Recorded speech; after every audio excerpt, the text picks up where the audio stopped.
Hey guys, part 5 and the final video of the manual swap. In this video we'll be installing a newly extended tailshaft, and we'll be going through the wiring of an auto emulator, also known as an ATEMU, and then hopefully getting the car back on the road for the first time.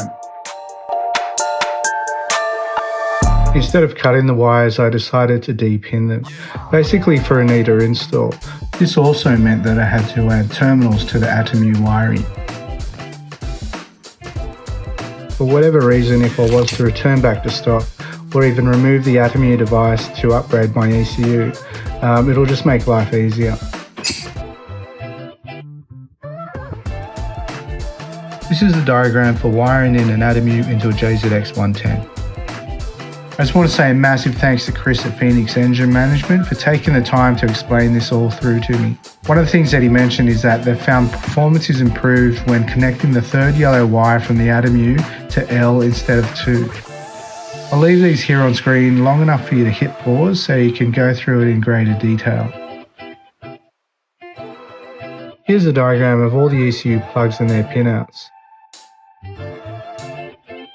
It shows all the wires that you want to remove, replace and splice, along with the applicable numbered and coloured wires from the ATEMU device. Also the ST1- and the IGSW wires that you bridge on the ECU harness.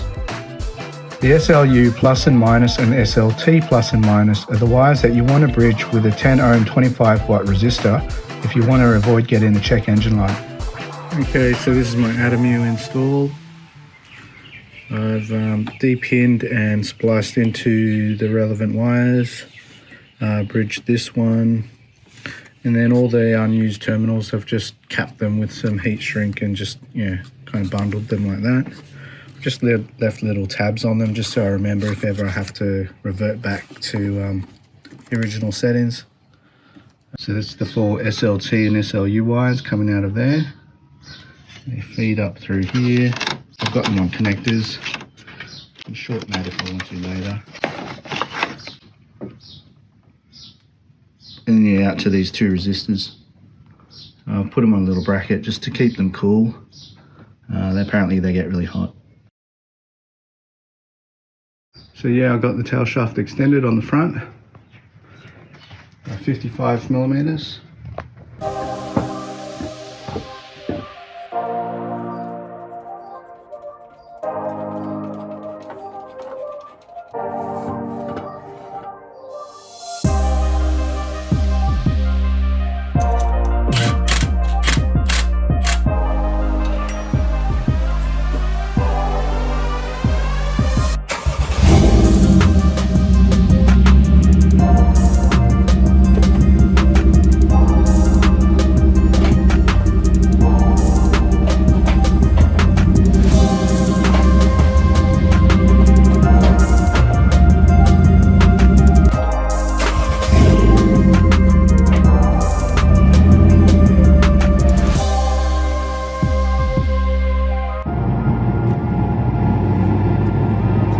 First drive, feels good.